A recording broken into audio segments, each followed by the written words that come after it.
Madame, mademoiselle, monsieur, bienvenue à Metro News. Voici les principaux titres qui seront développés aujourd'hui. Les banques commerciales ont le droit de fermer un compte bancaire de n'importe quel client et pour des raisons diverses. C'est ce qu'a fait savoir le gouverneur de la Banque centrale. Jean Baden-Dubois précise que les plus à craindre sont les sanctions qui seront prises par l'ONU. Le gouvernement haïtien vient d'adopter le budget de l'exercice fiscal 2022-2023. Il s'agit d'un budget d'une enveloppe globale de 267 milliards 500 millions de gourdes. L'économiste Kessner Farrell dit ne pas constater une augmentation importante. De nombreux Haïtiens n'osent plus formuler des vœux pour l'année prochaine. Désabusés, les résidents de la capitale affichent un certain découragement en raison de la crise qui dure depuis plus de 3 ans. Les plus pessimistes s'attendent au pire en 2023.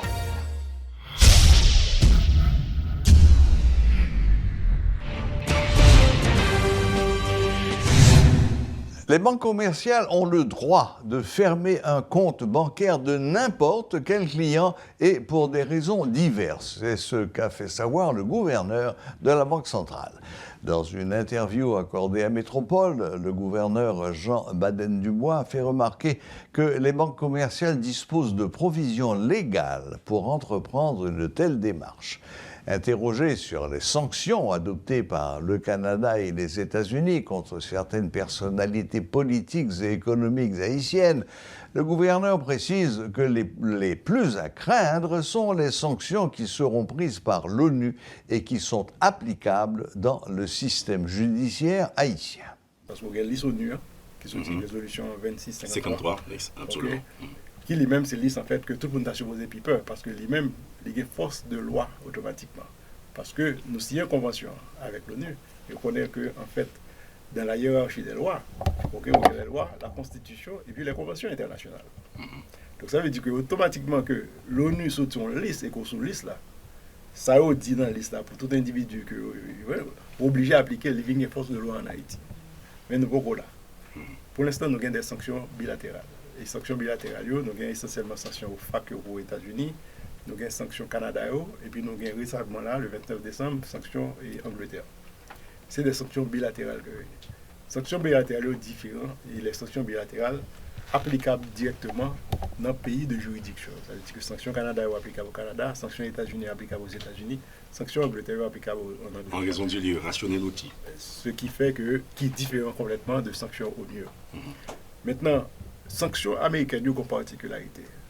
Sanctions américaines viennent de OFAC, ça veut dire Office of Foreign Asset Control. Et jurisprudence fait comprendre que Américains, depuis ces dollars utilisés, ils ont droit sur lui.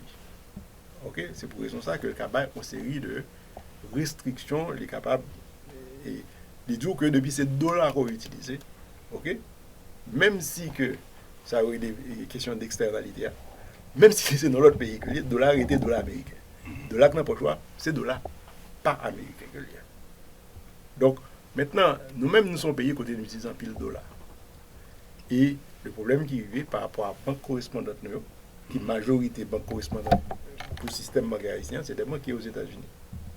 Ça veut dire qui ça? Ça veut dire que si OFAC sanctionne au monde et que le monde a fait une transaction calée aux États-Unis, banque n'a pas de pénalité. Banque États-Unis n'a pas de pénalité.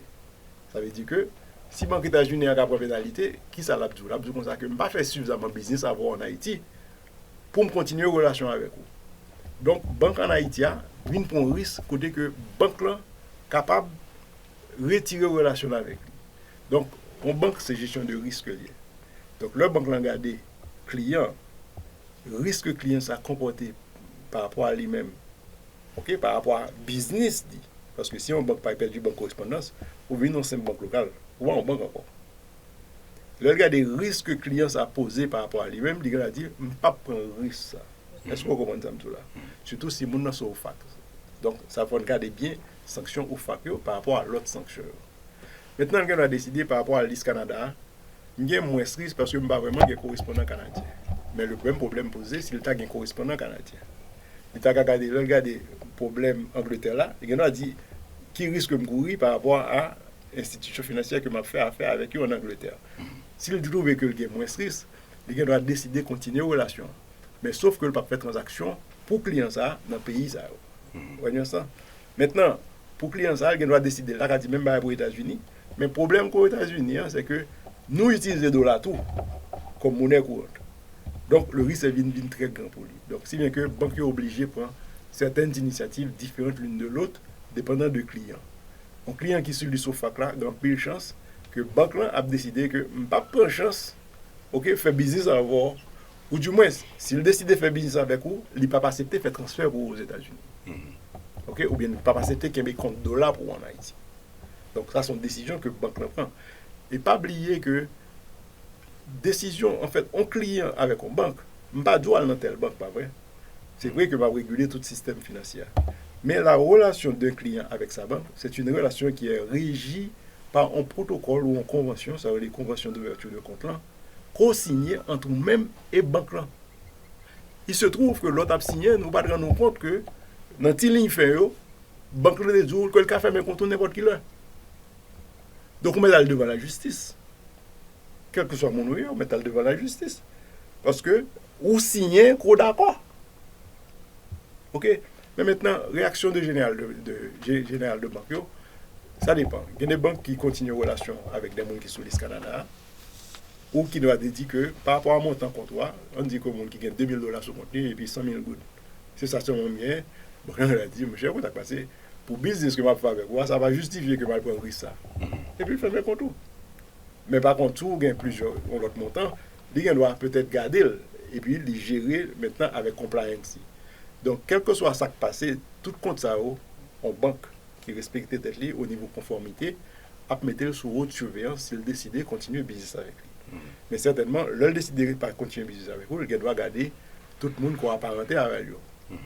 Et maintenant, la banque a deux attitudes. Et il y a une là, c'est que si son entreprise, et que son entreprise personnelle, que entreprise individuelle, donc, comme dit entreprise, comme dit vous-même, c'est le même bagage là. Donc, s'il fait mes comptes, il fait mes comptes entreprise là.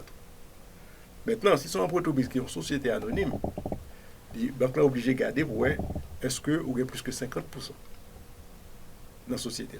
Si vous avez plus que 50%, l'entreprise a subi même sort que la banque a décidé et relation que le décidé va arriver avec vous.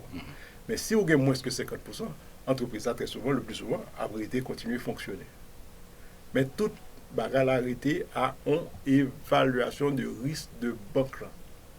Et c'est ça que nous-mêmes dans la Banque centrale, nous toujours regarder qui risque banque prend. Donc, ça veut dire que, et nous répondons en fait, le notaire Jean-Richard. Le notaire Jean-Richard nous explique ça, nous explique que son relation que gagne avec banque lui. OK? C'est pas une relation que Banque centrale va dire. Si Banque centrale te gagne, te baille tête les autorités ça. Il tape tout simplement dit toute banque ouvre compte pour tout le monde. OK? Mais c'est pas ça la situation. Donc, ça qui est important, donc, comprendre que chaque banque réagit de manière différente par rapport à client et par rapport à risque que vous percevez que la banque apprend. Parce que le prend risque là, ce n'est pas pour la banque seulement, il prend pour tout le reste client. Donc, ça veut dire que un client m'oblige de garder qui est fait que le cas gagné sur tout le reste client que je gagne. Donc, si je me rends compte que le fait que mes clients ça qui est dans la liste au FAC là, et que le parlement du fait une relation avec la banque, c'est pas un client ça seulement, pas de faire transfert. Là-bas, c'est tout le système. C'est tout le, non, pas tout le système. Alors, le système tous les clients de cette banque. Okay. Donc, voilà justement, donc, et de manière rationnelle, donc, toute banque, nous rencontrons avec la banque, nous expliquer très clairement, en fait, situation. Il y a une manière que nous devons éviter, c'est que la banque overreact. Ça veut dire qu'il réagit trop. C'est-à-dire qu'il y a plus wireless que le roi. Alors que sanction, c'est pour juridiction, en juridiction que lié. Et puis vous décidez le fait que le soit en sanction, vous faites mettre tout compte. C'est donc comme dans la radio, on entité dit que Saint-Domingue a décidé de sanctionner des gens, et puis ça veut dire qu'il faut automatiquement faire un compte. Ce n'est pas ça le cas. OK? Le cas, la banque est supposée analyser le risque qui gagne par rapport à client. Un client qui est accusé, par exemple, de blanchiment d'argent ou bien de terroriste, de vente d'armes, etc., ne peut pas garder le même genre avec l'autre client. Est-ce que ça me dit là? Donc, chaque banque gère les relations. C'est pour raison ça qu'au fondamental, en tant que banque, nous dit know your client. Et n'aller plus loin pour nous dire know your client. Et ça veut dire que, on notaire par exemple, malheureusement, pas de régulation, ça en Haïti. Le notaire là prend cob. Et si le notaire là prend cob, bon, on va exagérer par exemple. On dit au notaire, tu prends cob. Non mais, on kidnappeur pour lâcher caille, ainsi de suite, est-ce que ça me dit là? Donc, notaire là, tu as supposé contre client. Donc, ce qui fait que on notaire vient poser un problème sérieux. Comme que le gain en main, qui pas comme parle, comme qui est-ce que vous est? Est-ce que ça me dit là? Donc, ça veut dire que gain on devoir, un travail qui est supposé fait qu'on est au niveau de banque, ou même le son notaire, pour qu'on est exactement justement comme ça, côté sortir. L'économiste Kessner Farrell dit ne pas constater une augmentation importante du budget national en valeur constante. Bien qu'il ait été porté cette année à 267,5 milliards de gourdes, son montant reste inférieur à 2 milliards de dollars, a-t-il fait remarquer. L'expert note que le gouvernement entend cette année mettre l'accent sur le social avec l'aide du FMI et réaliser des investissements. Et en termes nominaux, c'est une augmentation assez importante, mais si on devait mettre ça en termes réels, à savoir déflater, retirer particulièrement l'augmentation nominale, on verrait que ce n'est pas un montant nettement supérieur, car si on prenait 210 milliards de l'année dernière, du budget de l'exercice fiscal 21-22, si on mettait ça entre 100 à 110 gouttes, et si on devrait prendre cette année de 67,5 milliards de gouttes autour de 145 à 150 gouttes, donc on se retrouve quand même à un niveau inférieur à 2 milliards de dollars américains. Donc pour un pays avec une croissance démographique de plus de 1%, donc si on a une situation de croissance économique assez faible, parce que pendant les 4 dernières années, nous avons une contraction en moyenne par année de 2,1%. Cette année, c'est confirmé, on a 1,7% de contraction du PIB, donc on peut bien comprendre que ce n'est pas un montant extraordinaire. Il va y avoir une augmentation de 37% des recettes courantes, à savoir des recettes collectées par l'État. Et on sera à 64 milliards de gouttes contre 120 milliards de gouttes l'année dernière. Et on aura un support de l'international pour la deuxième fois et en moins de 3 ans. Voilà le Fonds monétaire qui apporte à la table quelques millions de dollars américains. On parle de 100 millions de dollars américains. C'est un mécanisme mis en place après la crise ukrainienne, la guerre en Ukraine, parce que vous savez, les prix augmentent au niveau international.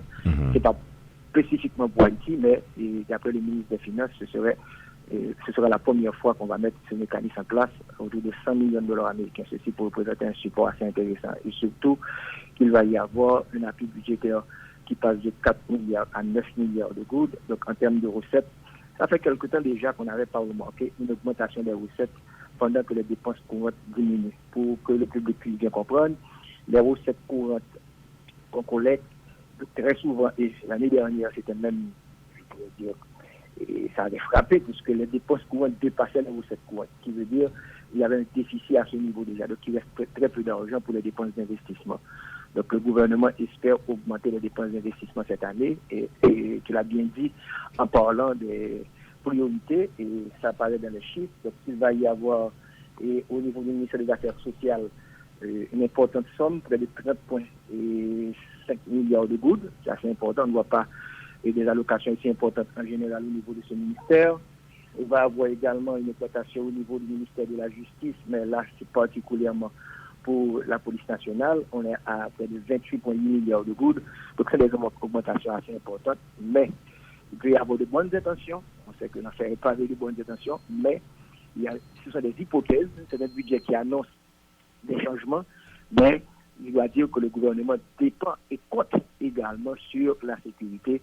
Et vous rappelez très bien que le gouvernement avait demandé l'aide internationale pour obtenir cette sécurité. Et oui, et Kessner Farrell. D'ailleurs, le gouvernement rappelle que ses priorités pour 2023 restent, s'il le faut, la sécurité, l'organisation des élections et les programmes sociaux. Il y a des fonds prévus, oui, dans ce budget. Très substantiel alors. Oui, et il y a des fonds prévus dans les budgets pour les élections, que ce soit pour les partis politiques ou encore pour le carité. Donc il y a des fonds qui ont été mis à la disposition du gouvernement pour ce travail. Environ 4 milliards de gourdes sont prévus dans le budget pour l'organisation des élections, a rappelé le ministre de l'économie et des finances. En ce sens, et face à ce qui se passe aujourd'hui, on sait que le pays vient de connaître une année un peu difficile avec une inflation galopante, Kesnia Farel. Si 2023 donc ressemble à 2022, qu'est-ce qui va se passer pour l'implémentation de ce budget pour le gouvernement et pour le pays de manière générale? Excellente question, parce que comme j'ai dit, ce sont des hypothèses, ce sont des suppositions faites par le ministère des Finances pour mettre le budget en place. Et on parle en général de si. C'est pas seulement le S majuscule, c'est S majuscule et I majuscule. Pour la simple et bonne raison que si les hypothèses faites dans ce budget ne sont pas réalisées, donc, il y a des probabilités. Parce que le gouvernement pense qu'il va y avoir une meilleure circulation des biens et des personnes. Mais quelle garantie qu'on a quand on sait qu'au niveau de la capitale haïtienne, c'est extrêmement difficile d'entrer dans la capitale. Donc tout ceci, si c'est pas là, donc on aura une 5e année consécutive de contraction économique. D'ailleurs, on prévoit un taux de croissance de 0,3%. C'est extrêmement faible. Parce que, je vous l'ai bien dit, on a moins 2,1% pendant les 4 dernières années. Donc, pour sortir de cette dépression, et s'il va y avoir pendant l'exercice fiscal 2022-2023 une saison cyclonique beaucoup plus forte que l'année dernière, s'il va y avoir de l'insécurité encore, donc on sera encore dans une situation, on va prolonger la dépression économique, on ne sortira pas la tête de l'eau. Christian Farel, lors d'une récente cérémonie, le Premier ministre avait parlé d'un ajustement de salaire pour l'administration publique entre 14 à 49%. Est-ce que ce budget tient compte de ce réajustement salarial? La précision a été apportée par le ministre de l'économie et des finances. En fait, il paraît que c'est un bilan que le Premier ministre faisait en parlant de cette augmentation salariale. Donc il n'y aura pas une nouvelle augmentation salariale, certainement il y a une certaine continuité, mais ce n'est pas dans ce budget une nette augmentation de ce qu'on pourrait appeler de la masse salariale qui est déjà assez élevée dans le budget. Ils vont maintenir les subventions à un niveau assez faible, ils pensent même augmenter les recettes pétrolières. Donc là encore, c'est beaucoup de suppositions. Donc on doit réellement avoir une situation, je pourrais dire, très calme, très sécuritaire pour pouvoir exécuter ce budget et atteindre les objectifs. Donc, et on est sur, qu'on appelle sur la frontière et près d'une falaise. Donc n'importe quoi pourrait nous balancer encore et rester en dessous de l'eau, comme je dis, particulièrement avec une contraction de l'économie. On comprend. Oui, Stanley. Augmenter les recettes pétrolières, est-ce que ça veut dire qu'on va consommer davantage d'essence? Bon, et avec la stabilité que nous avons actuellement sur les marchés internationaux, donc et le gouvernement espère, parce qu'ils vont diminuer les dépenses courantes pour diminuer la pression sur le financement monétaire de la Banque centrale. Donc, en ce sens, ils pensent qu'ils vont ramener le taux de change, parce qu'il y a 2 variables qui influencent le prix à la pompe en Haïti. C'est les prix sur les marchés internationaux et le taux du dollar par rapport à la bourse.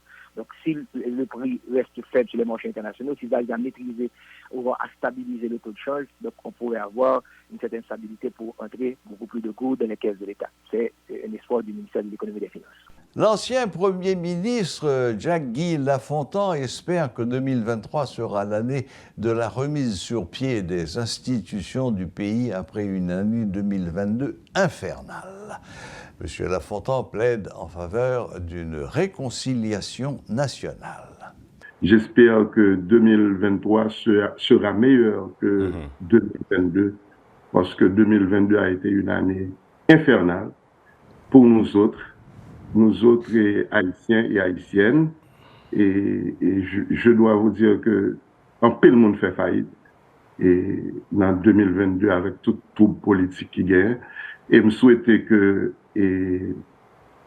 très prochainement que le pays en cas retourner à une vie normale, côté que le système politique, c'est-à-dire côté que le pays en cas gagne toute institution, parce que le pays nous a dit que l'État a tête qu'on y a, faut que il y ait des hommes et des femmes pour ramasser l'État à tête, mettre au niveau des institutions pour nous gagner Haïti chéri, ça que nous toujours gagnons. Moi-même, moi, quoi dans le pays, moi, quoi que bagaille yo gagne pour changer, mais c'est pas dans le ciel la sortie. Pour chaque Haïtienne, yo prend engagement pour yo mettre tête ensemble, pour yo mettre main ensemble, pour pays en cas changé.